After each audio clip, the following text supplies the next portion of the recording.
معزز ناظرین، جب ہم اسلامی تاریخ پر نظر دوڑاتے ہیں تو یہ حقیقت سامنے آتی ہے کہ ہر دور میں اسلام کی سربلندی اور مسلمانوں کی عظمت رفتہ کی بحالی کے لیے ایسی شخصیات اس دنیا میں تشریف لائیں جنہوں نے انتھک محنت، بیداغ کردار اور علمی اور روحانی برکات سے انقلاب برپا کیا۔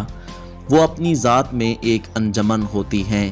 ایسی ہستیوں میں ایک حضور ضیاء الامت جسٹس پیر محمد کرم شاہ الازہری رحمۃ اللہ علیہ ہیں۔ آپ کا تعلق دریائے جہلم کے کنارے ضلع سرگودا کے ایک تاریخی شہر بھیرا شریف سے ہے۔ اسی شہر میں 1918 میں آپ کی ولادت ہوئی۔ آپ کا تعلق سلسلہ چشتیہ کے عظیم علمی اور روحانی خانوادہ سے ہے۔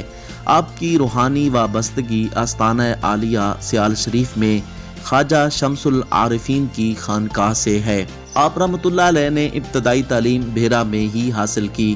آپ جب مولانا نور الحق رحمۃ اللہ علیہ کے پاس حصول علم کے لیے لاہور تشریف لائے تو 1 سال تک آپ کی قیام گاہ داتا صاحب رحمۃ اللہ علیہ کے دربار پر حضرت خواجہ معین الدین چشتی اجمیری رحمۃ اللہ علیہ کے حجرہ اعتکاف کے ساتھ متصل ایک حجرہ میں تھی۔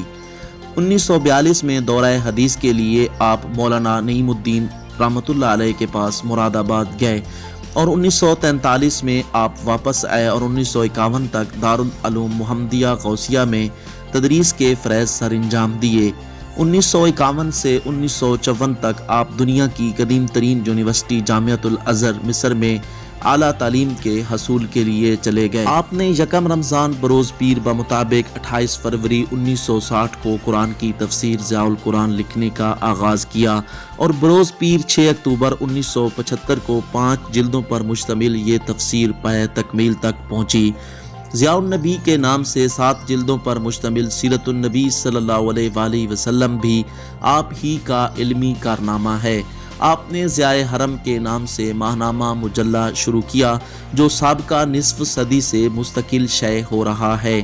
حضور ضیاء الامت 1982 میں وفاقی شرعی عدالت پاکستان کے جج مقرر ہوئے۔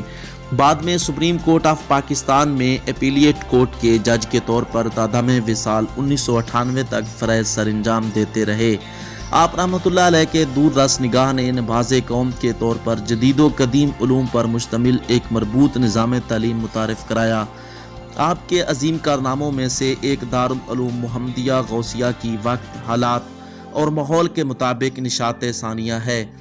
یہ ادارہ 90 سال پہلے 1925 میں معرض وجود میں آیا، جس کی بنیاد آپ کے والد گرامی پیر محمد شاہ رحمۃ اللہ علیہ نے رکھی اور آپ اس کے پہلے طالب علم بھی تھے۔ اس وقت یہ ادارہ ایک عظیم الشان یونیورسٹی کی شکل اختیار کر چکا ہے۔ ہزارہاں طلباء و طالبات اس دارالعلوم سے فارغ التحصیل ہو کر دنیا بھر میں زندگی کے مختلف شعبوں میں خدمات سر انجام دے رہے ہیں۔ اس دارالعلوم کی صرف پاکستان میں 300 سے زیادہ شاخیں ہیں۔ برطانیہ اور یورپ میں بھی کثیر تعداد میں حضور ضیاء الامت کے فیض یافتگان اور اس ادارے کے فضلاء دینی و سماجی سرگرمیوں میں مصروف عمل ہیں۔ ضیاء الامہ فاؤنڈیشن، مسلم ہینڈز اور مسلم چیریٹی بھی آپ ہی کی تربیت و فیض یافتگان چلا رہے ہیں جو دنیا بھر کے دکھی اور پریشان حال لوگوں کی مدد میں مصروف عمل ہیں۔ حضور ضیاء الامت کی شخصیت نظام خانقاہی کے سجادہ نشینوں کے لیے ایک رول ماڈل کی حیثیت رکھتی ہے۔ آپ رحمۃ اللہ علیہ نے پیری مریدی کو ذاتی جاہ و جلال اور مفادات کے لیے استعمال نہیں کیا بلکہ امت مسلمہ کی بہتری کے لیے کام کیا۔ تمام خانقاہیں آپ کی طرز پر علمی مراکز قائم کریں تو ایک عظیم انقلاب کا پیش خیمہ ثابت ہوگا۔ آپ کثرت کے ساتھ ذکر الہی کرنے والے سچے عاشق رسول تھے۔ آپ کی زندگی سیرت مصطفی کا عکس جمیل نظر آتی تھی۔ سادگی آپ کا شعار تھا اور خلوص و خودداری سے آپ کی زندگی کے شب و روز آراستہ تھے۔ آپ کا وصال 1998 میں عید الاضحیٰ کے دن ہوا۔ مزید انفارمیٹو ویڈیوز کے لیے ہمارے چینل کو سبسکرائب کیجیے۔ شکریہ۔ اللہ حافظ۔